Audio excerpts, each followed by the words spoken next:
Hi, this is Neve Sayuhay and welcome to my YouTube channel. At narito na po tayo sa pag-aaral ng Gospel of Jesus Christ according to John. At tayo po ay nag-aaral ng serye na sunod-sunod. At tayo po ay narito na po sa chapter 7 at ito na po yung part 4. Ito po na po yung last part ng chapter 7 at sa next ay pupunta na po tayo sa chapter 8. So, ganito po yung tagpo sa kasaysayan at mababasa po natin dito po sa 45. Finally, the temple guards went back to the chief priests and the Pharisees who asked them, why didn't you bring him? So, tinatanong ng mga Pariseo at mga punong saserdote sa mga temple guard, bakit hindi nyo siya dinala? Sino yung tinutukoy na bakit hindi ninyo siya dinala? Ang tinutukoy po ang ating Panginoong Jesus na nangangaral publicly doon po sa temple court. Sapagkat ang mga ito ay may utos sa kanila na ang ating Panginoong Kristo ay dakipin. At ito ay mababasa natin doon po sa 32. Ang sabi po ng banal na kasulatan ay ganito. The Pharisees heard the crowd whispering such things about him. Then the chief priest and the Pharisees sent temple guards to arrest him. Nung marinig ng mga Pariseo, no, yung mga crowd, yung mga kalpulungan ng mga tao na andun po sa temple court, ano po yung narinig nila? Ang narinig po nila ay nagtatanungan sila sa isa't isa na kung saan ang sabi, ito bang mga autoridad ay naniniwala na rin na si Jesus na nga ang Kristo, sapagkat narito siya nangangaral publicly pero wala siyang lang ginagawa, wala silang sinasabing anuman at hindi man lamang sila kumikilos. At nung marinig nga nila ang mga crowd na nagwi-whispering to each other, ang ginawa nila ay inutusan nila yung mga temple guard upang siya ay arestuhin, sapagkat totoo naman yung sinasabi ng mga crowd, no, na kanilang motibo sa ating Panginoon Kristo. Doon pa lamang sa chapter 5 ng John ay mababasa na natin na meron na silang pagpe-persecute, no, sa ating Panginoon Kristo at meron na silang plano na ito ay patayin. At ito ay mabasa natin sa verse 16, no? John chapter 5 verse 16 to 18 ang aking babasahin ko po sa NIV. So because Jesus was doing these things on the Sabbath, the Jewish leaders began to persecute him. In his defense, Jesus said to them, my Father is always at work to this very day, and I too am working. For this reason, they tried all the more to kill him. Not only was he breaking the Sabbath, yun yung kanilang pagkakaakala, but he was even calling God his own Father, making himself equal with God. So ito po ay pag-aralan na natin noong nakaraan, na hindi niya naman talaga kinukonsider na equal siya dun sa kanyang father, no? Pero ito yung maling akusasyon sa kanya at siya ay gustong patayin ng mga religious leader nung kanilang kapanahonan. Kaya nga inutusan, no, ng mga Pariseo at ng mga punong saserdote ang mga temple guard upang ang ating Panginoong Jesus ay kanilang dakipin. Kaya nga nung bumalik, nagtatanong sila, asan siya?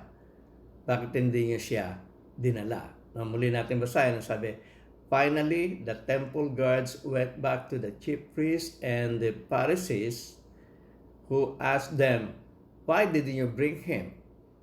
No, bakit hindi niyo siya dinala?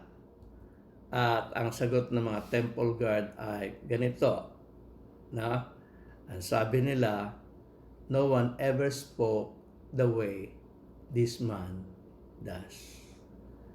So sabi ng mga temple guard, uhulihin namin pero nung mapakinggan namin yung pangangaral, na-amaze kami sapagkat wala naman nakapangaral ng tulad ng pangangaral ng taong ito. Iba yung taong ito. Iba yung kanyang pangangaral. At dahil doon sa kanilang sagot na yon, ang sabi ng mga Pharisees sa kanila, doon sa verse 47, ay ganito, "You mean he has deceived you also?" No, naling lang rin kayo. Inutusan namin kayong dakipin siya, hindi nyo dinakip. Nakinig kayo sa aral niya, at ngayon hindi nyo siya dinala. Sa verse 48, ang sabi, "Have any of the rulers or of the Pharisees believed in him?" O, tinatanong ko kayo, meron bang naniniwala ang mga leader sa kanya? Miski ang mga Pariseo, naniniwala ba sa kanya? No. Sabi sa 49, no. But this mob, itinutukoy niya yung crowd, but this mob that knows nothing of the law, there is a curse on them. So, sabi na, walang naniniwalang mga rulers, walang naniniwalang Pariseo. Ang mga naniniwala lang ito mga crowd na ito. At ito mga crowd na ito, wala naman silang alam sa kautusan eh. Kaya sumpa ang nag-iintay sa kanila. Pero sino ba talaga yung walang alam sa kautusan? At sino ba talaga yung nag-iintay ng sumpa? Kung mabasa po natin dito po sa Mark chapter 7 verse 6 to 9, at ito po ay madalas na nating binabasa. Ito po yung kalagayan ng mga Pariseo at ng mga Sadusyo at ng mga Hudyo nung kapanahunan ng ating Panginoon Kristo. Ganito po ang ating mababasa. He replied, Isaiah was right when he prophesied about you, hypocrites, as it is written. These people honor me with their lips, but their hearts are far from me. They worship me in vain. Their teachings are merely human rules. Ang kanilang pinakaaral ay utos ng tao. You have let go of the commands of God and are holding on the human tradition. Nilisan ninyo ang utos ng Diyos at nang hawakan kayo sa inyong mga tradisyon. And he continued, you have a fine way of setting aside the commands of God in order to observe your own tradition. Itinakwil ninyo ang utos ng Diyos at pinanghawakan ninyo ang inyong mga tradisyon. Yan yung kondisyon nila. Sino ngayon ang nasa balag ng alanganan? At sino ngayon yung nasa sumpa? At sino ngayon yung walang alam sa kautusan? Kaya nga si Apostol Pablo ay nagsabi rin dito po sa Romans chapter 10 verse 1 to 3, ganito po ang ating mababasa. Brothers and sisters, my heart desire and prayer to God for the Israelites is that they may be saved. So, makikita natin dito sa prayer na ito ni Apostol Pablo, ipinanalalangin niya ang mga Israelita sapagkat, sabi, ang mga Israelita ay wala na sa kalagayang ligtas. Kaya nga ipinapanalangin na sila ay maligtas. Bakit? Ano sabi sa verse 2? For I can testify about them that they are zealous for God. No? But their zeal is not based on knowledge. Hindi nakabase sa pagkakilala. Meron nga silang seal of God, pero hindi base sa sa pagkakilala. Ang sabi doon sa verse 3, since they did not know the righteousness of God and sought to establish their own, they did not submit to God's righteousness. Dahil nga wala sila, hindi nila alam yung katuwiran ng Diyos, hindi nila alam yung kautusan. Nag-establish na lang sila ng sarili nilang kautusan, at yun nga yung traditions, at hindi na sila nag-submit doon sa righteousness of God. So, sino ngayon yung walang alam sa kautusan?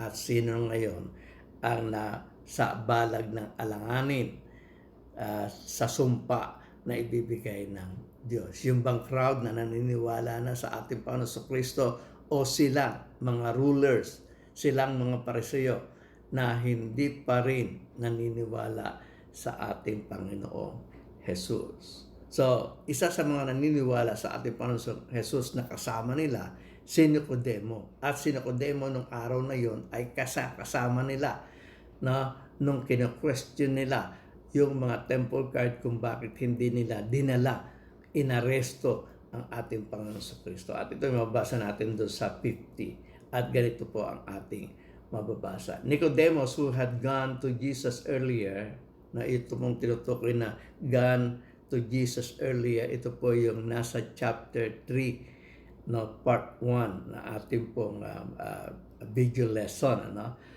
Pwede natin balikan yon at ating pong makikita kung paano po kinumbinsi ng ating Panginoon Kristo si Nicodemo na siya dapat ipanganak muli upang siya ay makakita at makapasok sa kaharian ng Diyos. So, muli natin basahin sa 50, Nicodemus, who had gone to Jesus earlier and who was one of their own number, asked, "Does our law condemn a man without first hearing him to find out what he has been doing?" Sinasabi ba ng ating kautusan na kundinahin na kaagad natin ang isang tao nang hindi pa natin naririnig yung kanyang pangangatuwiran at naririnig at nalalaman kung ano ang kanyang ginagawa? So, dito sa parting ito ay ipinagtatanggol ni Nicodemo ang ating Panginoon Kristo sapagkat siya po ay naniniwala na sa ating Panginoong Jesus. Pero siyempre, yung kanyang mga kasama ay hindi naniniwala, kaya nangatuwiran rin sa kanya. Ang sabi po sa 52, they replied, "Are you from Galilee? Are you from Galilee too?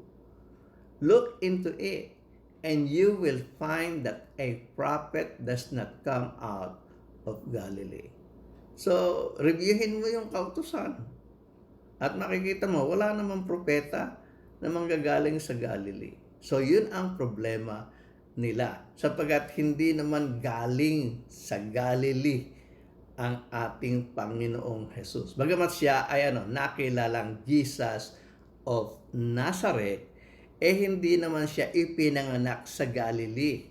Siya po ay ipinanganak sa Bethlehem ng Judea sa lahi ni David. At merong hula tungkol sa kanya. At yun yung hindi nila nalalaman. Pero dahil nga hindi nila pinakinggan si Nicodemo sa kanyang pangangatuwiran at sa kanyang pagtatanggol sa ating Panginoong Jesus, anong sabi? They all went home.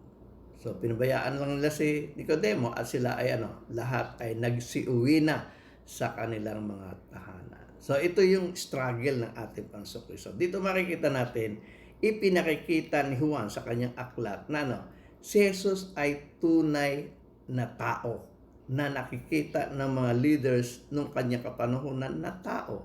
Ipinanganak ni Maria, at kilala nila yung kanyang mga kapatid.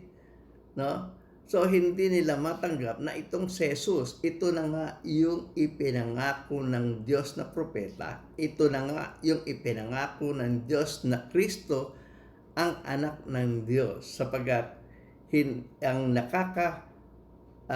hadlang sa kanila ay yung nakita nila na muhay ang ating Panginoon Kristo. So hindi po madali sa ating Panginoon Kristo yung kanyang pangangaral na makumbinsi agad ang mga tao na siya na nga ang Kristo, ang anak ng Diyos na buhay. Pero ang kagandahan sa kwentong ito ni Juan ay may iba ng mga tao, meron ng mga taong unti-unting naniniwala at nakukumbinsi na itong si Jesus, siya na nga ang Kristo, ang anak ng Diyos na buhay. Bakit nga ba mahalaga na maniwala tayo na si Jesus ang Kristo, ang anak ng Diyos na buhay? Tayo po kasi ay magkakaroon ng buhay. Magkakaroon po tayo ng buhay na walang hanggan kung tayo maniniwala na si Jesus ang Kristo, ang anak ng Diyos na buhay. At kung ikaw ay naniniwala na si Jesus ang Kristo, ang anak ng Diyos na buhay, ano pa ang iniintay mo? Ang sabi ng ating Panginoon Kristo, ipangaral ang Ebanghelyo sa lahat ng pinapal, ang sinumang sumasampalataya. At sabi mo, ikaw ay naniniwala na si Jesus ang Kristo, ang anak ng Diyos na buhay, ang sabi niya, ang sino mang sumasampalataya at mabautismuhan, siya ay maliligtas. Kung ikaw ay nananampalataya na, ano pa nakakadlang upang ikaw ay mabautismuhan, upang ikaw ay maligtas. Muli, maraming salamat po sa inyong pakikinig at sana po ay patuloy kayong mga sumubaybay sa YouTube channel na ito sapagkat marami po akong mga videong i-upload para sa ikatututo natin tungkol sa ating Panginoong Jesus. At kung bago po kayo sa channel to, sana po ay mag-subscribe kayo at i-ring nyo na rin po yung bell. I-like nyo na rin po at kung maaari ay i-share nyo rin po ito sa inyong mga kaibigan at kung meron po kayong komento, sana po ay mag-comment kayo. At sana po ay huwag niyo pong kalilimutan ang mga video ito na sa inyong harapan. At muli, maraming salamat po. Ako po si Nehemie Sayuhay, taos pusong nagpapasalamat sa inyo.